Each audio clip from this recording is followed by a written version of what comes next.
toca al final, es lo que le pasa siempre a la recaída, que me toca al final. Y es un asunto muy difícil de ordenar desde el punto de vista de la exposición, pero yo lo voy a intentar. Primero hablaremos un poquito de los conceptos y de las circunstancias y dejaré para el final el futuro. En el mieloma múltiple, una gran parte de los pacientes, yo no sé si ya la mitad, antes eran todos los pacientes y ya no son todos. Eso lo queremos, finalmente lo veremos después. Entran en progresión de la enfermedad, a veces por refractariedad primaria del tratamiento, y en otras ocasiones, después de una respuesta prolongada, el paciente recae. Con un modelo que en ocasiones es muy rápido, fulminante casi, pero si el enfermo está sometido a un control adecuado, probablemente en la mayoría de los casos, en el 85% de los casos, la progresión es asintomática y se detecta primero en los estudios serológicos y luego cuando entra en el rango clínico es cuando se aborda. Este concepto de esperar a que progrese un paciente que está en fase biológica nos chirría muchísimo y estamos intentando romper ese paradigma según el cual a un enfermo no hay que tocarlo hasta que su progresión entra en fase clínica. Este es otro modelo, este es el modelo del doctor Bladet, que analizó su propia experiencia, pero si la proporción de asintomáticos o sintomáticos depende también de la densidad del seguimiento.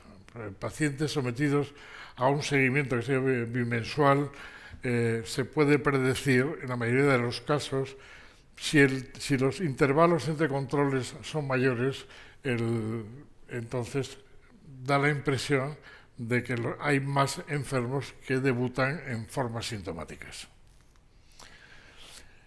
¿Qué es lo que influye en el pronóstico de las recaídas? Bueno, pues de hecho todos los factores biológicos adversos que el paciente tenía en el momento del diagnóstico permanecen cuando el paciente recae. Es decir, un enfermo de alto riesgo genético sigue siendo de alto riesgo genético, es decir, ya no voy a decir de mal pronóstico, de difícil pronóstico cuando progresa. Un enfermo que alcanza una remisión completa inicialmente y hace también la calidad de la respuesta inicial tiene impacto en las posibilidades de tratamiento de la recaída, porque en general, no siempre, porque puede haber evoluciones clonales de líneas celulares refractarias, pero en general los pacientes que han respondido tienen tendencia a responder en segunda línea. Y lo más importante de todo, el factor determinante en el pronóstico de una recaída es el tiempo a la progresión. Un enfermo que hace una recaída precoz, que es casi sinónimo de no respuesta adecuada a la línea anterior, no tiene nada que ver con un enfermo que recae 5 años después, ni en el pronóstico, aunque se pusiera... Estos enfermos pueden ser tratados de nuevo, como si fueran primera línea, e incluso lo que está ocurriendo, porque eso ya está ocurriendo, hay enfermos en recaídas tardías que se encuentran que la evolución de la medicina les ha mejorado los tratamientos de inducción, y eso nos está ocurriendo, por ejemplo, con enfermos que tratamos en el primer ensayo clínico del Grupo Español de Mieloma, el GEM 2000, que comenzó en el año 2000. Algunos enfermos recaídos a partir del año 2005 se encontraron con que había nuevos tratamientos mejores que los que habían recibido en su primera línea, y si recayeron 10 años más tarde, muchísimo mejores. Está claro también lo que ya he comentado aquí, que la aplicabilidad y la integridad biológica del enfermo condiciona mucho la intensidad de los tratamientos, ¿no? Eso ocurre también en la recaída. Bien, he dicho que una cosa que es muy importante, el tiempo previo a la progresión, es decir, la duración de la respuesta previa, condiciona de forma absolutamente dominante el pronóstico de la recaída.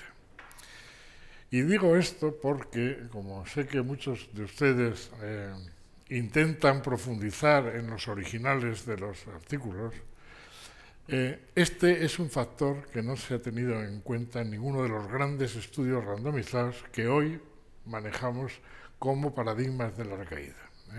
No tiene absolutamente nada que ver, como he dicho al principio, y lo digo ahora de nuevo y probablemente lo diga más veces, una recaída muy tardía con una recaída precoz.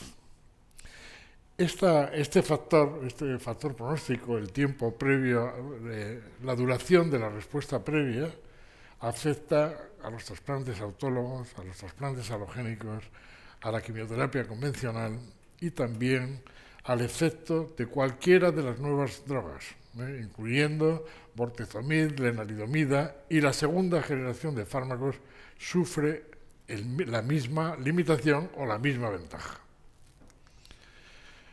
Evidentemente también el obtener una respuesta profunda, si es posible, como en este estudio del doctor Paiva, una remisión inmunofenotípica de alta calidad en la recaída, es un factor también determinante. O sea, la eficacia del tratamiento puede llegar hoy, antes no, hoy puede llegar a recuperar y obtener remisiones inmunofenotípicas, incluso en pacientes que con líneas de tratamiento de otras épocas, eso le estaba vetado. O sea, hay en este momento una de las características en las recaídas tardías es que hay enfermos que habían recibido quimioterapia cuya posibilidad de obtener remisión completa era prácticamente cero, y hoy se encuentran con segundas líneas de tratamiento que, sin embargo, pueden conseguir respuestas moleculares o inmunofenotípicas. No sé cómo se quita eso. A ver, ahora. Pasando.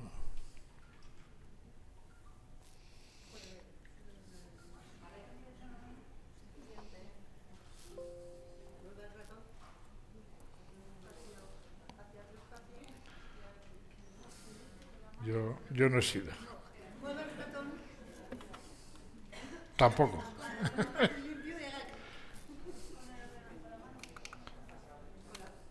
Ahora, fantástico, muy bien. Miren esta curva, que seguro que les gusta porque les conviene, es la llegada exponencial, la curva exponencial de llegada de nuevos fármacos y nuevas combinaciones al mieloma. Pues creo que no lo veo porque me veo muy pequeño, desde el año, me parece del año 2000 al año 2010. Es asombroso lo que viene, y cada una de esos ladrillos es una esperanza. Una esperanza que, como ha dicho aquí, que a veces tardamos demasiado en poner en el edificio, porque en estos momentos los endpoints primarios, digamos, los parámetros que definen si un ensayo clínico es eficaz o no, son la supervivencia libre de progresión y la supervivencia. Y como cada vez los tratamientos son más eficaces, encontrar diferencias en supervivencia o en supervivencia libre de progresión a veces es cuestión de lustros y a veces de décadas.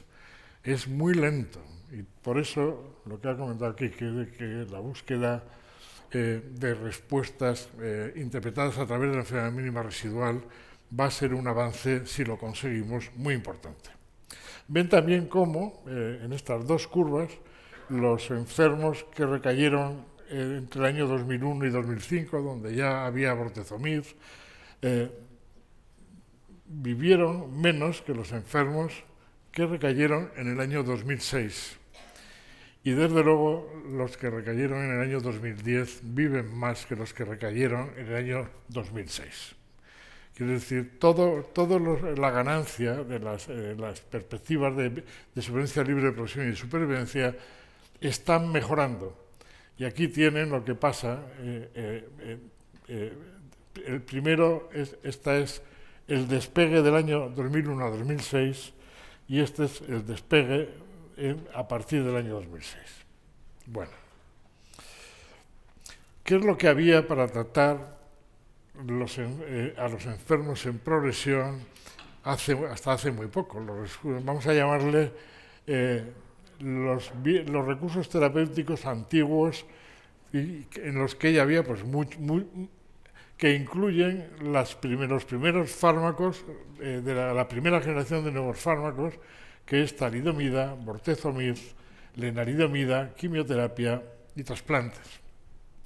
Bueno, hay que tener en cuenta que por razones de metodología de la investigación, los nuevos fármacos entran en esta enfermedad y en cualquier otra enfermedad oncológica, entran por la parte de atrás, entran con los enfermos en muy mala condición, en los que a veces ya no quedan recursos para tratarlos, y de esa fase de enfermedad muy avanzada luego pasan a enfermos que están en segunda o tercera recaída, luego pasan a tratar enfermos en primera recaída y finalmente se incorporan a la primera línea de tratamiento, cuando el tratamiento se conoce sobre todo tanto su eficacia y sobre todo su toxicidad. Bueno, pues esto pasó en los años, a partir del año 2005, y en aquella época había sin duda quimioterapia.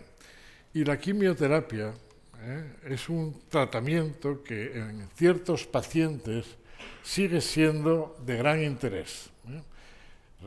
Se pueden ver ahí supervivencias libres de progresión pues de 13, 15 meses y con supervivencias de 30 meses en enfermos tratados con fármacos que nuestros residentes ni siquiera han oído hablar de ellos y que sin embargo en ocasiones son muy útiles para recuperar situaciones muy comprometidas.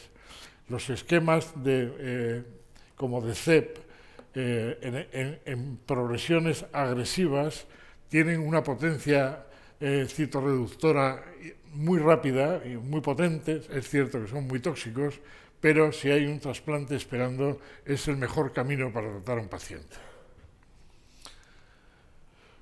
El segundo trasplante es una opción que si se hace adecuadamente, si ha transcurrido suficiente tiempo entre el primero y el segundo trasplante, más de 12 meses, es una opción terapéutica muy interesante.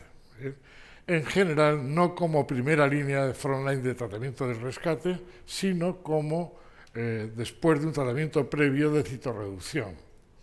Y estos esquemas de segundo trasplante autólogo, nosotros de manera casi rutinaria obtenemos células, guardamos células para un segundo trasplante por si fuera necesario, se pueden conservar las células 10 o 15 años y no pasa nada, y utilizamos la mitad de la recolección para el trasplante en primera línea. Es decir, muchos de nuestros enfermos, muchos de ellos ni siquiera lo saben, tenemos células reservadas por si acaso. También ha evolucionado los esquemas de acondicionamiento para segundo trasplante autólogo, y este es un ejemplo de la combinación de gencitabina, busulfán, melphalan, que supera la de melphalan 200 en pacientes de altísimo riesgo, entre ellos pacientes en recaída. Y una vez más, el tratamiento prolongado, continuado, de mantenimiento, es tan útil o más que en los pacientes de primera línea para conservar la respuesta. Y de hecho, la aplicación de lenalidomida en primera línea se debe a que en segunda línea el doctor San Miguel se fijó mucho en lo que pasaba en un tratamiento y lo que pasaba en los enfermos que abandonaban el tratamiento por razones de toxicidad, y comprobó que el mantener el tratamiento con lenalidomida entonces en segunda línea era favorable para los enfermos, y ahí comenzó a crearse una forma de ver de nuevo el mantenimiento como un tratamiento útil en el mieloma múltiple. El trasplante autólogo en el mieloma es siempre superior al trasplante alogénico. Lo digo porque a veces hay una especie de fascinación por el trasplante alogénico, que tengo un hermano que es igual que yo, o un haploidéntico, busque un... No es así. El trasplante alogénico es un instrumento terapéutico como cualquier otro, tremendamente tóxico y particularmente en el mieloma con casi ninguna potencia en la que el trasplante alogénico, la enfermedad de injerto contra huésped se utiliza también para tratar la enfermedad, injerto contra tumor. Bueno, pues este efecto contra tumor es prácticamente inexistente en el mieloma múltiple. Por eso apenas hay, solo se trasplantan pacientes muy seleccionados con trasplante alogénico. Bueno, esto fue lo que consiguió bortezomib y lenalidomida en segunda línea. Ahí hubo 4 ensayos básicos con supervivencias libres de progresión de 11 meses y supervivencias de 35. Cuando se intentó mejorar los resultados en segunda línea de lenalidomida o con desametasona o bortezomib, incluyendo asociando quimioterapia como doxorubicina, ciclofosfamida, etc., no se consiguió nada. Fue una investigación baldía que no mejoró para nada los resultados de estos 2 fármacos, que a la vista están lo limitados que eran. De nuevo, otros ensayos clínicos confirmaron que lenalidomida había que mantenerla, y quiero insistir en este concepto porque a veces se olvida esto y pacientes en respuesta en segunda línea son tratados con tratamientos recortados y deben recibir también tratamientos de mantenimiento a largo plazo. En consecuencia, tenemos 2 modelos de progresión, digamos que uno de lenta progresión, indolentes relativamente, claro, son indolentes al principio. Si uno deja de evolucionar a un mieloma, deja de ser indolente en semanas o meses. Pero en estos enfermos, en los que tienen un curso clínico muy parecido en general a los que se llevó el paciente al comienzo, bueno, pues el manejo que se hace era cambiar de línea de tratamiento, y si se puede hacer un trasplante, se hace. En pacientes que tienen... Ya he vuelto a hacer lo mismo. Y ya no sé cómo...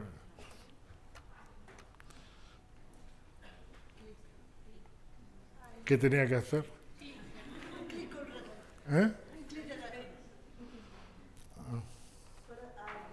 Vale. Bien. ¿Qué es lo que está ocurriendo? Les estoy contando una historia, que es la historia que no sabemos. Pero hay una historia que no sabemos, y es esta. El primer gran ensayo clínico del Grupo Español de Mieloma generó una línea de tratamiento de las 3 que se comprobaron, que tiene una mediana de supervivencia libre de progresión de 6 años, de 56 meses. No existe ningún ensayo clínico en la historia del mieloma múltiple que haya decidido qué hacer con los enfermos que recaen 5 años después. Que a todas luces son enfermos de mucho mejor pronóstico y que pueden, en general, beneficiarse, si no ha habido nada nuevo, del retratamiento, que es capaz de obtener como mínimo los mismos resultados en una recaída tardía, y con frecuencia ese tiempo que ha transcurrido ha producido un nuevo esquema de tratamiento más potente y con más capacidad de respuesta. Y por lo tanto, el pronóstico de estos enfermos se aproxima mucho a los de un enfermo nuevo. Insisto en que no hay ningún ensayo clínico de pacientes en recaída, fase 3, que tenga en cuenta esta condición. En estos momentos, el repertorio de nuevos fármacos es asombroso. Ahí tienen en inhibidores de proteasoma a bortezomib, carfilzomib e isazomib, y debajo vienen otros 3 que ya están llegando por la puerta de atrás. Los datos más importantes en estos momentos, los que están consolidados en el manejo de pacientes más allá de la primera línea, se basan en carfilzomib y también de isazomib. Este es el estudio Asparian que combina carfilzomib con lenalidomida de dexametasona. Este es uno parecido, el Endeavor, que se combina solo con dexametasona, pero las dosis de carfilzomib son mucho más altas que en el anterior. Y como ven, los resultados del estudio comparativo contra el estándar previo, que era basado en este caso con bortezomib, pues el añadido de carfilzomib mejora los resultados de largo. Es un avance muy, muy importante. También isazomib se está utilizando y creemos pues que tendrá alguna posibilidad un poco en el futuro. No hay muchos datos en recaída de este estudio con este fármaco. Y al lado de carfilzomib están los inmunomoduladores, cuyo representante más importante es pomalidomida. Pomalidomida es un nuevo IMiD que no sé por qué no ha tenido demasiado éxito hasta ahora, pero que a partir de ahora en segunda línea vamos a tener muy en cuenta. Bueno, no tuvo mucho éxito porque la asociación de pomalidomida dexametasona en enfermos con mieloma con más de 4 líneas de tratamiento pues produjo resultados, pero resultados bastante limitados, con una supervivencia libre de progresión de 4 meses y una tasa de respuesta del 31%, pero más recientemente el añadido de ciclofosfamida, en un caso en PCD, o de bortezomib, ha aumentado la tasa de respuesta del 31 al 85% y la supervivencia también de forma muy importante, supervivencia libre de progresión. Es decir, que pomalidomida lleva un año volviendo a florecer y creo que va a dar mucho juego en el manejo, sobre todo quizás de los enfermos refractarios a lenalidomida, que hoy, teniendo en cuenta que la mayoría de los enfermos están en tratamiento con lenalidomida de mantenimiento, la indicación se está gestando para PVD. Este es un fase 3 también que no está terminado, pero ya hay datos muy importantes. Los más importantes de ellos es que es el único estudio que demuestra que pomalidomida es un fármaco eficaz en enfermos que eran refractarios a lenalidomida. En el resto de los ensayos clínicos que veremos, ese dato no está tan claro, pero desde luego pomalidomida se está buscando una posición muy clara, porque además es un fármaco que se utiliza por vía oral. Y todos han oído hablar ya a lo largo de esta larga tarde de daratumumab, un anticuerpo monoclonal específico para un antígeno presente en las células plasmáticas patológicas exclusivamente, y que en los ensayos clínicos en segunda línea, entre 2 y 3 líneas de rescate, entre 1 y 3 líneas de rescate, sobre el estándar bortezomib dexametasona, como ven, tiene un impacto impresionante. Gana de largo cuando se compara bortezomib desametasona con bortezomib desametasona daratumumab. Lo mismo ocurre cuando se añade a la combinación lenalidomida dexametasona y vemos algo que antes casi no nos atrevíamos ni ver, y empezamos a ver remisiones inmunofenotípicas en segunda línea de tratamiento que, si se consiguen, tienen también un perfil pronóstico fantástico. Todo este mundo que está llegando se ve enriquecido pues aún con una tercera generación de fármacos, y esto es como una rueda que no para nunca, en la que el esfuerzo, desgraciadamente, lleva siempre muchos años. Este estudio, el POLUS, pues yo calculo que llevará en evolución más de 5 años seguro, quizás más. Bien, y ahora un poco de concepto. El mieloma, aún en el año 2004, el doctor Brian Dury, un eminente hematólogo norteamericano, seguía presentando este modelo de mieloma múltiple. En el mieloma múltiple hay una fase previa que a veces se detecta y a veces no. El mieloma se hace sintomático, se trata, se consigue una citorreducción profunda y el paciente entra en esa fase en la que está cortada, es mucho más larga que esa, que es la primera línea de tratamiento. Finalmente, todos los pacientes recaen y poco a poco los recursos terapéuticos se van perdiendo, las respuestas van siendo más cortas, hasta que finalmente se acaba. Bueno, pues eso ya no es verdad.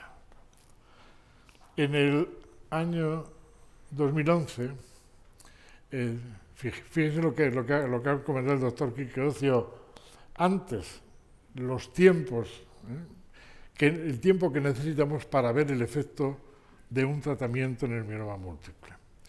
Estos son trasplantes realizados en el año 90, en el que todos dijimos que el mieloma era una enfermedad incurable.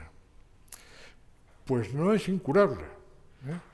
Estos tratamientos de baja eficacia, la quimioterapia era casi una preparación al trasplante. La única eficacia la producía el trasplante, con una tasa de respuestas bajísima, del 14 o el 15%, de remisiones completas.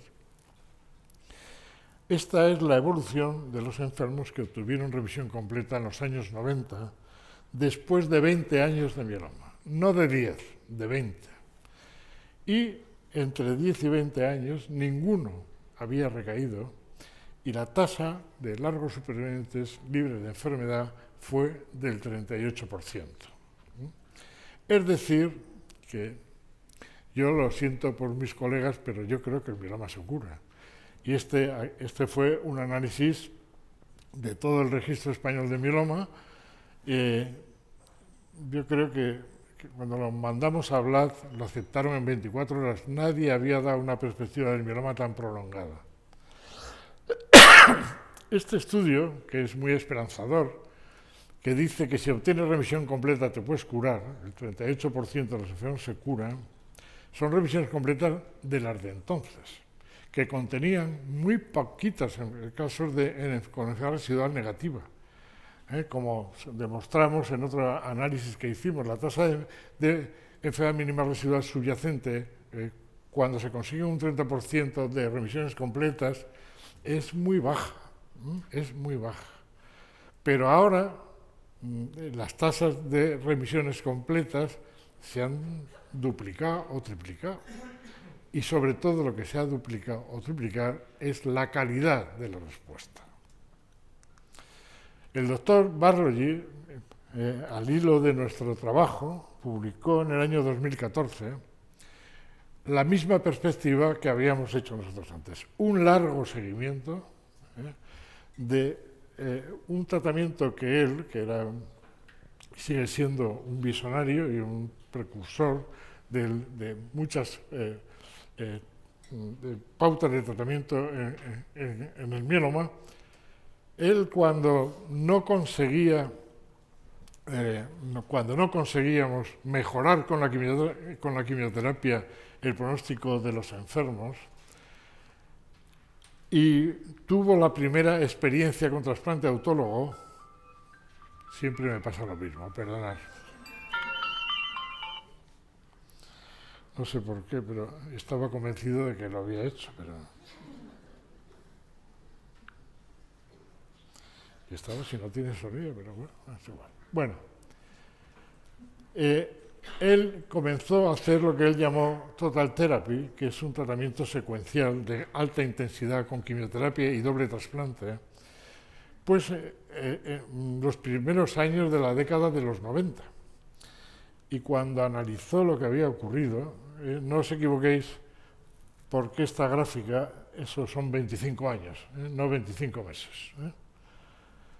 Veis cómo, primero, el mieloma se cura y cómo, a medida que fue ganando en profundidad de las respuestas, la tasa de curabilidad fue aumentando. Cuando se alcanza remisión completa, la tasa de curabilidad aún aumenta más. Y él defiende, y nosotros también, de que el mieloma se cura, pero decir esto es como un anatema, pero ahí están los datos que me imagino. Nosotros hemos visto algunas recaídas en enfermos a 10 años, pero yo no he visto ninguna recaída en enfermos a 20 años. ¿Y cuál es la realidad del momento actual? La realidad del momento actual es esto: un tratamiento capaz de mantener al 60% de los enfermos vivos y libres de progresión a los 6 años. ¿Qué es lo que dices?